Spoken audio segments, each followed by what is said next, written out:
What's up, guys? Well, the first test is over. 4 days done, only 4 to go before we hit Australia. And, you know, that's mind-blowing to me because back in my day we had no restrictions. We could test as much as we wanted, and that's exactly what we did. So amazing to see cars on the very first day, straight out the box, rolling out the garage, smashing out well over 150 laps for fun. I mean, that is incredible, a sign of very, very good and reliable engineering. And I know the cars are very different. Back in my day, you know, we were much closer to the absolute performance limit with our cars, I guess, much closer to the technology limit. Today, these cars are endurance cars, aren't they? The engines, the power units, got to last for 7 races or whatever it is. You know, it's much different set of rules and regulations and therefore much different technology. But even so, no mean feat to smash out 150, 160, 170 laps in a day's running. We used to have a rule, in fact, when I was at McLaren. If we managed to ever achieve 100 laps in a day, the engineers would have to buy the rest of the team the beers in the evening. That's how rare it was. Right, well, I thought as we have finished that first test, we're halfway through pre-season testing, we just look at some of the things we've learned and answer a couple of the questions that keep coming into me. A couple of these I know lots of you will already know, but I need to quickly tick them off the list. First of all, people ask me why green lights on the back of some cars. The green light signifies a driver in that car that doesn't have an FIA Formula 1 super license. So you can test a Formula 1 car with an international A license or a super license, but if you don't have a super license, you must run green lights on the back. So that applied to Fittipaldi and to Alex Albon, and the reason that Albon, although he's going racing this year, doesn't have a super license yet is part of that rule set for acquiring a super license is that you must complete 300 kilometers of testing in a modern Formula 1 car, which is obviously what he's been doing this week. So he will now get a red light in the back of his car when he goes racing. Everybody, of course, will have red lights. There you go, the dogs again, classic. They've been quiet all afternoon. As soon as I hit record, noisy dogs. So Albon will have a red light. I suspect he's probably done 300 Ks already. If he hasn't, very soon he will. And he'll get that red light back on the car along with the rest of the field. That's that one. The other was the massive scaffolding-like sensor arrays on the side of the cars. People say, what are they? They were appearing a lot, of course, in testing. We see them a lot on Friday. They are a massive frame designed and manufactured by the teams to suit their own car, to fit on a certain area of the car that they want to measure, fitted with lots and lots of little air pressure sensors. Each one of those little tiny pipes you see poking out of a cross-section on that grate, on that frame, is a little tiny air pressure sensor, which allows them to monitor and measure and then map the airflow behind a particular component. So if you see that sitting behind the front wheels or behind the rear wheels of a car, they are measuring the flow pattern that's coming off those wheels, for example, or coming off a front wing or a rear wing, or whatever they want to measure. They can use that system to measure it, and they're doing it to correlate the data that they've had from their wind tunnel and that they're using in their CFD simulations. And it's really crucial that that correlation is accurate, because if it isn't, further down the season when track testing becomes impossible to do or far more limited to do, you then have to start relying on that data from CFD and from the wind tunnel to make decisions on the direction of your development. So if you can't trust it, if you start to find that the real life car is not behaving as you expect based on the decisions you're making out of CFD, you've got massive problems. And you might remember Ferrari had this a couple of years ago. They had to decommission and almost redesign their entire wind tunnel because it was giving a massive difference in data that was coming out of the wind tunnel. It just didn't match up to the real world car. And therefore you can't put trust in the data you're getting out of the wind tunnel, which is and CFD, which is where by far most of your development and your R&D is coming out of those areas, because track testing is so limited. So that's why this week just gone and next week again, and on certain Fridays, you'll see teams running those great big frames. There's a lot of work going on around the front wheels, of course, this year with the change in front wing. But also the rear wing as well has changed, so we're seeing lots of bespoke frames. It's not something you can buy off a shelf, it's something that teams have to make to suit the particular needs of their car and what they want to measure. But that's what it is, an air pressure sensor array.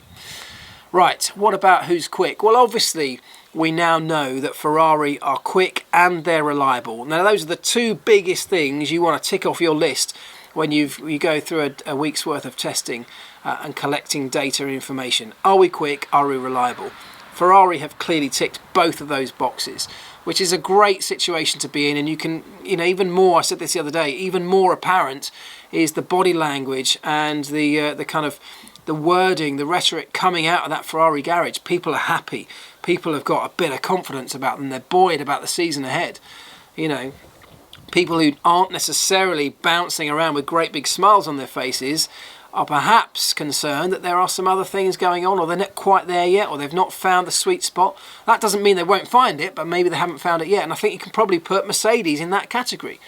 Maybe they haven't quite found the sweet spot just yet. And that, I'm not saying that based on lap times, because we cannot read anything into lap times at this stage. I'm talking about the words that have been coming out of Lewis Hamilton and Valtteri Bottas's mouth. Just the wording that they've been using, reading between the lines. And, we may have all got this wrong, but to me it looks like they're not quite there. And I don't think they're going to be miles off. This is a very quick car from last year that's just an evolution of that package that won the championship by a mile. So they will make it up. They will be in the fight, I have no doubt. They're not going to suddenly fall to the back of the grid, but they don't look like a team that's absolutely confident or absolutely happy with what they've got in their garage right now. There's plenty of time to sort that out. Don't forget, Mercedes have had cars, the Diva car, that took a lot of work to get the best out of it.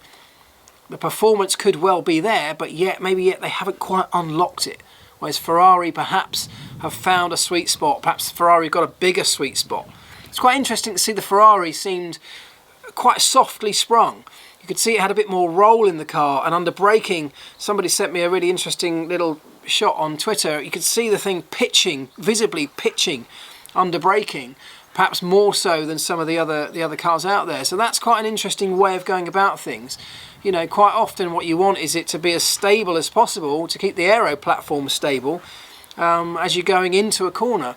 Whereas Ferrari have got this real pitch where the nose just dives down, which would suggest it's quite softly sprung. But we'll keep an eye on that over the course of next week as well. Red Bull look to be in a reasonable condition, don't they? They've done a lot of laps, so reliability seems very good. We're yet to see some out-and-out performance runs, I think, from them, and that will really be what they and us are going to be most interested in. Because yes, great, they've got reliability, great, they can run around and around and around, but can they do that at full power? Can they do that at high speed? That's what the world is waiting to see, because we really want Red Bull to be in the mix with Ferrari and Mercedes and anyone else who wants to join the party, but definitely those three at the front would be just brilliant. So fingers crossed for that. Further back, I think it's going to be tight again, isn't it? It's going to be very tight in the front of the midfield group. Renault don't look, at this stage at least, to have made giant leaps forward. I think what's happened is everybody's made reasonable steps forward. The whole pack has moved towards the front, I think. And that means it's going to be very difficult to separate the front of that midfield pack. So Renault looked good. How good we don't know. Haas looked good but unreliable at times. McLaren have definitely taken a step forward. I've talked about some of the technical reasons why that might have happened in my review of the MCL34 car at McLaren, so go check that out. I'll link it at the end if you haven't seen it.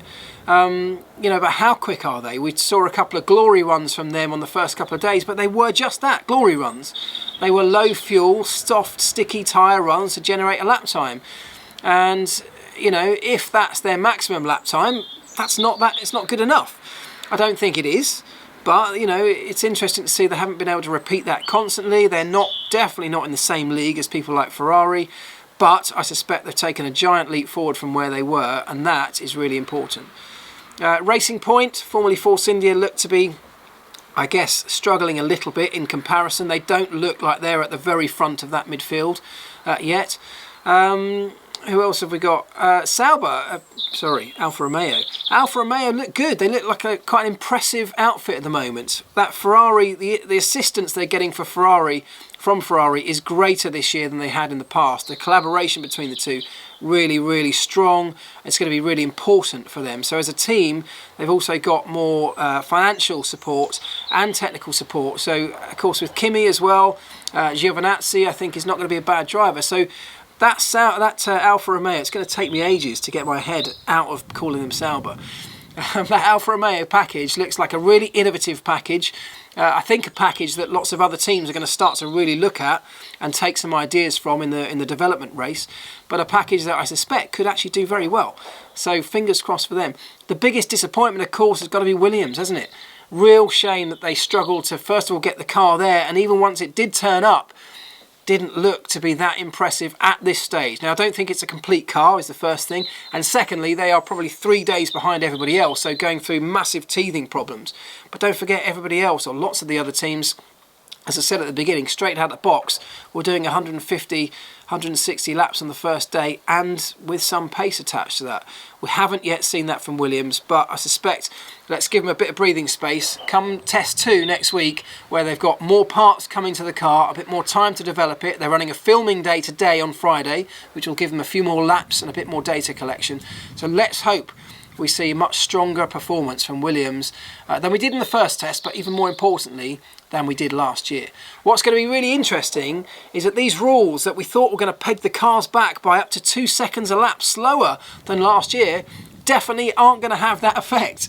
The Formula One engineering community have done what they do best, and they have overcome all of the restrictions that we saw in terms of the loss of downforce. And all of a sudden, already we've got cars almost as quick as they were last year. By the end of 2019, maybe even at the beginning of 2019, we're going to see cars that are quicker than they were at the end of 2018. Even though we've lost a massive chunk of downforce. I love Formula One. I'll see you next week, guys. A review of the Williams coming very soon, by the way. Lots of you asking for that. Keep an eye on the channel. It'll be with you before long.